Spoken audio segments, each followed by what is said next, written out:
out there and sort of play their game, and it's going to be a matter of whether or not Michigan State can stop them from doing that. Texas Tech played, pretty good basketball against the number one seed Gonzaga. They didn't even shoot their best, and they still hit 9 of 23 threes, and I think they'll probably outperform that. They're efficient.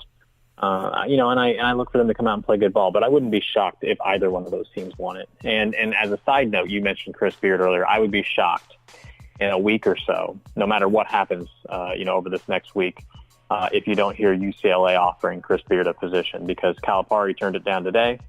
And I think they're going to be obviously on the lookout for another either established coach or a very up-and-coming coach, and he kind of splits the difference because what he's done at Texas Tech has been very impressive, and I'd be shocked if they didn't throw something his way.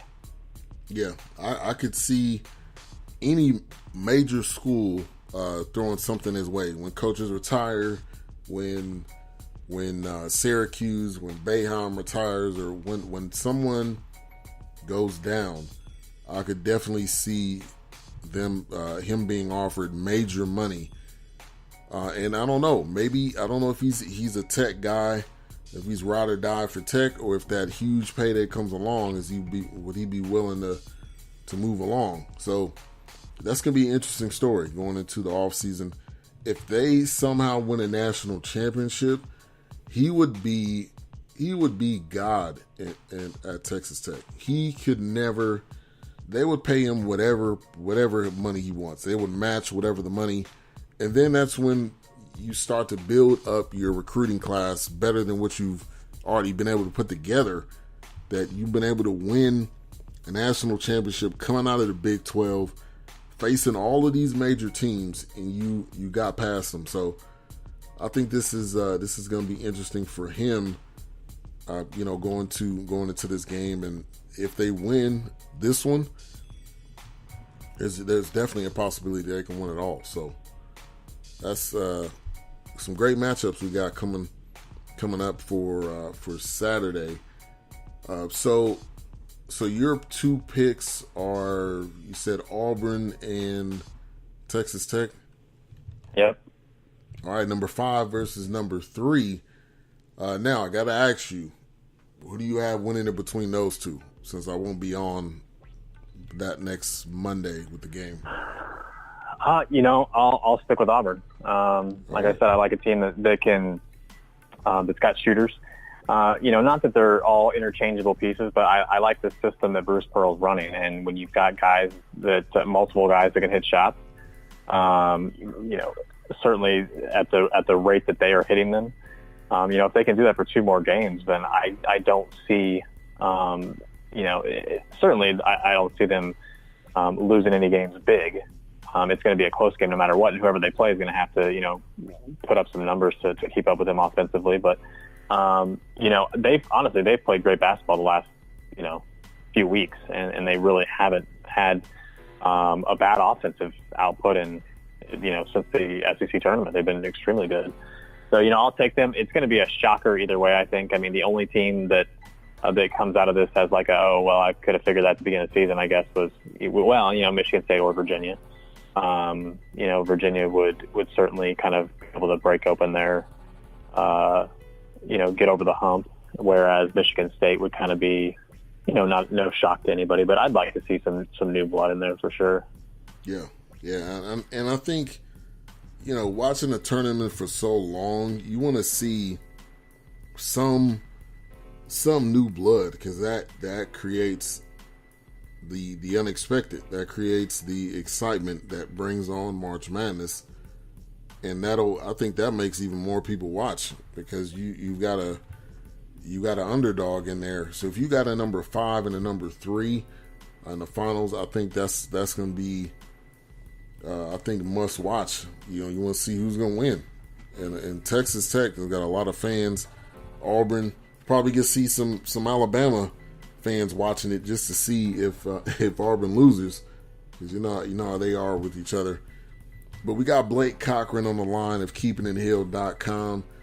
Let me know what's coming up next on the website. I know right now you got the Nasir Little story. I also got Cole Anthony is trimming down his list, talking Tar Heel recruit But what's up next on the website that you're working on? Well, I think here very, very shortly you'll see something about Kobe White declaring for the NBA draft. I don't think it'll take long. I don't think the decision is a tough one for him. I shouldn't say that. I should say, it may be a difficult one for him to make, but in terms of realistically what's the best thing for him to do is certainly at this point, I would say to go pro. I'd love to see him in college another year, but I don't think that he's got a whole lot more to prove to scouts and general managers and NBA coaches on his ability. Even though he went out on a bad game, that's not going to hurt his draft stock much at all, if any. So I think we'll see that coming up soon. I think here in just under 3 weeks, I think we'll see the Cole Anthony commitment to North Carolina. I think it'll be interesting to see what happens with Precious Achiuwa. He's a guy that many had discounted. The opportunity of North Carolina getting a commitment from. I don't know that it's that out of the realm of possibility. I think that he's a guy that could still absolutely commit to North Carolina, and if he does, I think things could be very interesting next year because, with Nasir Little already, going to the draft, that opens up a spot automatically for Achiuwa to come in. He wouldn't have a whole lot of competition at that spot. He'd be able to grab a wing spot right off the bat. So then you'd have potentially Cole Anthony, Armando Bacot, and Precious Achiuwa coming in to join, Garrison Brooks and probably Brandon Robinson somewhere there in the starting lineup. So I think that could make things really interesting. I don't think there's much of a chance of Matthew Hurt committing to North Carolina. I think he's probably a Duke guy. And if not Duke, I think he's probably a Kansas guy.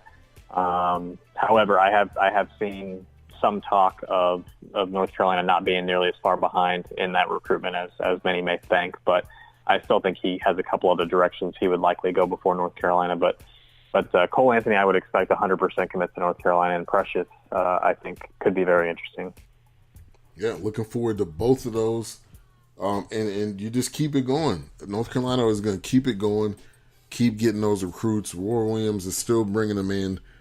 Before I let you go, I do have to ask you, how much longer do you think we have Roy Williams?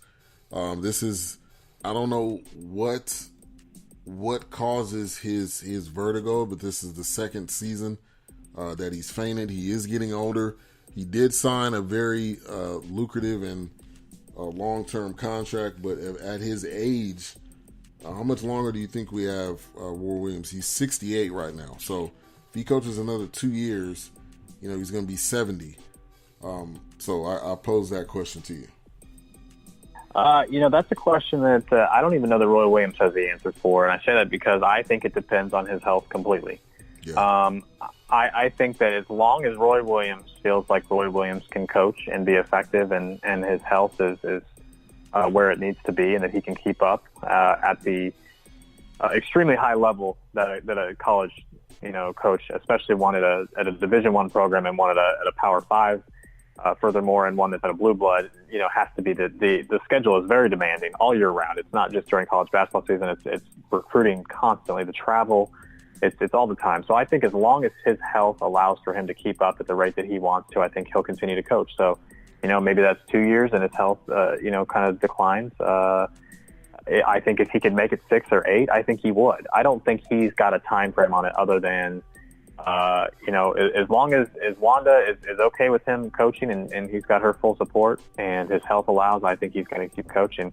I will say that the contract is interesting because I think part of the contract, I don't know that he necessarily ever plans on fulfilling the next 10 years because that contract takes him through 2028. It does seem pretty lengthy. I think the part of the reason for that contract was so that potential recruits can see who the head coach for the foreseeable future is going to be. Because one thing that you want to give these high school kids is a sort of a feeling of continuity and a feeling of, okay, I'm going to be the coach. So don't worry about me retiring. Don't worry about these rumors. So I think that's part of the reason that he did that. But you'll notice in that agreement, in that contract that he signed with the university, there's an article in there that says that the head coach may unilaterally retire at any time with no penalty or no nobody else even weighing in on the decision. So if he decides that he wants to retire tomorrow, he can with no penalty. If he decides that he wants to in 5 years, he can. And they've given him that ability because, number one, he's earned it. And number two, because I think that they're well aware with his plan too. As long as his health is there, I think he'll stay. And if it declines, then he'll go. Yeah, that's a great point. I did not know that was in the contract, because then that just, like you said, he can leave whenever he wants. Whenever he's done, he can walk away. There is no penalty, but that is very important, though, for recruits. And that's why you see recruits leave. That's why you see them, if they see a coach leaves, that they'll decommit. So, yeah, great point. Great point there. But Roy Williams, continues to get the recruits, continues to coach, continues to build those relationships with his players. And that's important. I think that's the most important part, helping them through life, not just in coaching basketball. So appreciate you, Blake, for coming on the show. Late night edition of the Weekend Wrap Up. Appreciate you. We'll be getting you back on in the future. We know college basketball season will be over with by the time I get back and do my next show, but I'll definitely get you back on because love your perspective and your knowledge on the Hills. So appreciate you. Absolutely. Thanks, Vince. Pleasure as always. All right. Have a good one. You too, my man. All right. That was Blake Cochran, keepingithill.com. Go check out the website. Go check out the articles. They're definitely worth checking out. So very interesting stat. 0.04% of brackets on ESPN have this Final Four. That is less than 1%. That is less than 0.5%.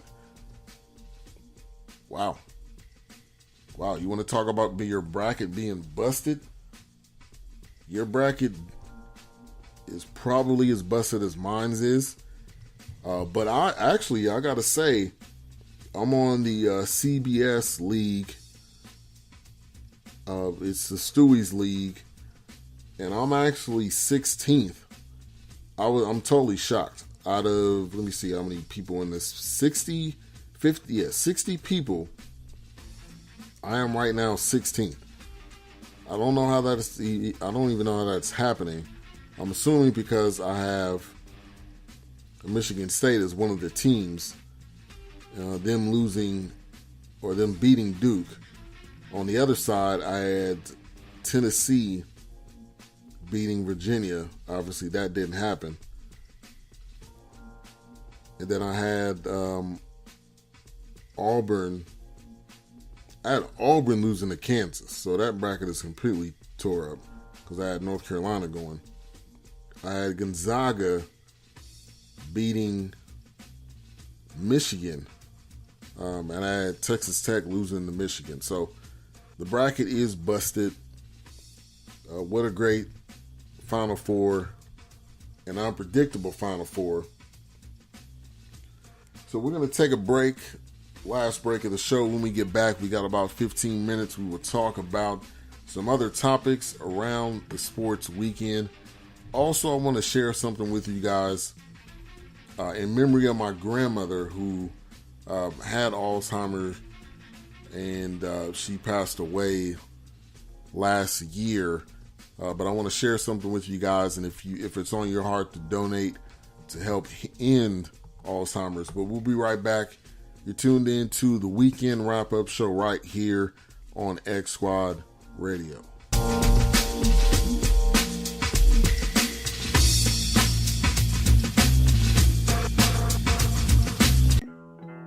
Yeah. From a young buck, all we ever dreamed of was making enough money one day to move up out the hood.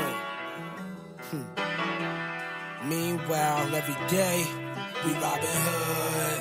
All day, we robbing hood. It's been a long time. I should've never left you. but I let them convince me you wasn't special. A little truth became lies told. Look what they made of us. Only gave us horror stories of how you hated us. Took our dreams and in return only produced rage in us. And if we stayed loyal, then a dead end is awaiting us. So we chase acceptance at the cost of ourselves, cause the narrative tells we'll end up in the coffin of jail. Yeah, after all, nothing beautiful grows there. Just the same old guns, drugs,